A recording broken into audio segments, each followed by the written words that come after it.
Rob, we're on a march for the homeless issue happening in Victoria.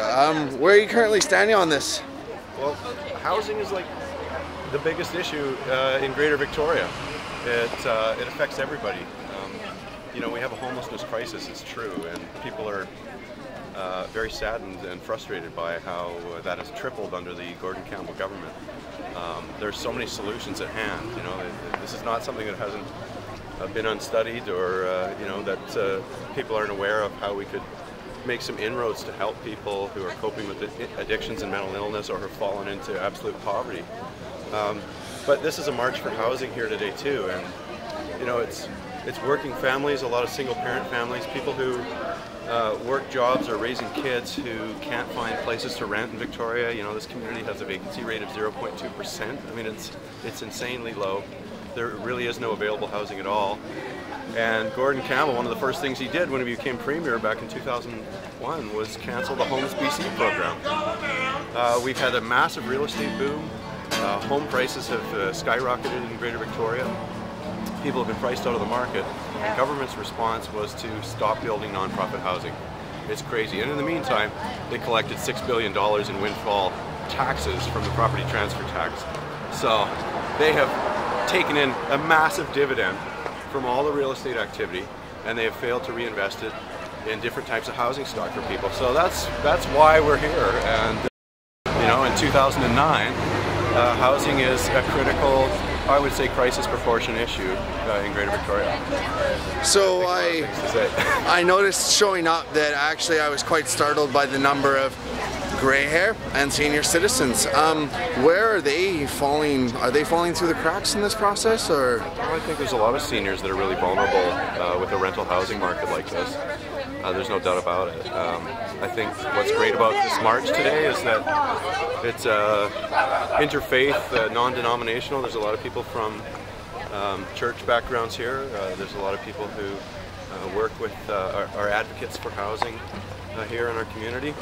And I think one of the things that Victoria has going for it is there's a huge consensus that we need to do so much housing, and that we really need to tackle homelessness head on.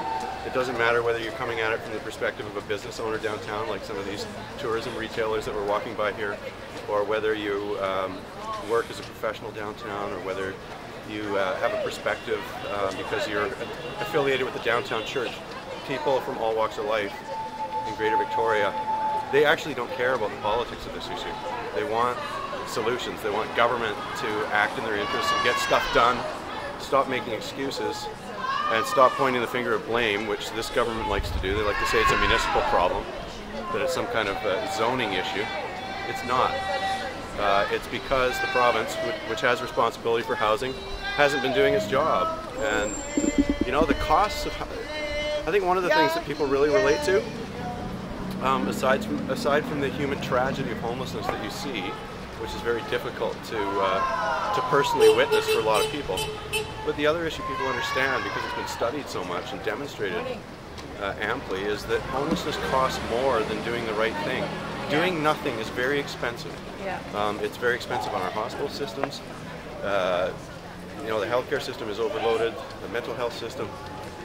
We have, unfortunately, many of these people who are living homeless and struggling to get by if they have addictions issues. There may be crime and criminal justice system inputs and costs as well, or you know, when you add it all up, and there have been a number of detailed studies on this, homelessness is more expensive than doing the right thing. And I don't know, it's almost summer here in Victoria. There'll be tens of thousands of tourists here, we hope, helping our economy and seeing our beautiful city. But you know what they're telling people when they go away? They're saying, I can't believe that I came to Victoria, British Columbia, Canada, and saw so much homelessness and extreme poverty. They really don't expect to see that in this country because our reputation is much better than that. But it's unfortunate that that's the way we've become, and that American visitors and people from other parts of the world will have that impression. You know, so it's got to be one of the most urgent issues. I hope it's an issue that will determine people's vote on May 12th, because Gordon Campbell's had 8 years. he's made homelessness worse. He's ignored housing issues for ordinary, middle working class people, and things have got to change because our community is greatly strained from the lack of action on housing. All right, there's the things that homelessness affects and how it affects us all. So, 3 solutions. Give me 3 top solutions that will help this problem.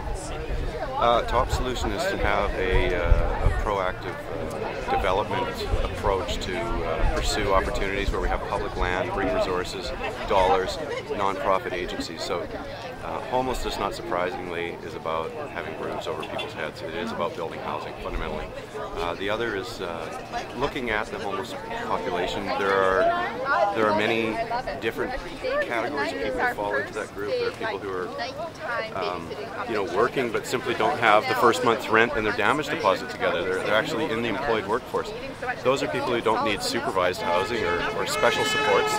They need rental housing. So we need to have market rental housing where we can, and I think the development community is very interested in building that now. So there are market solutions to bring to this. We also need non-profit and cooperative forms of housing as well. We got to induce the federal government to work with the provinces in that regard. There's lots of opportunities to build that. But I think finally, where you have a really street-entrenched, hardcore homeless population, you're sometimes dealing with very complicated issues around mental health and sometimes addictions to narcotics as well. You need treatment beds, you need detox facilities, you need supervised housing that includes people that can work, and we just need a lot more of that too. Yeah.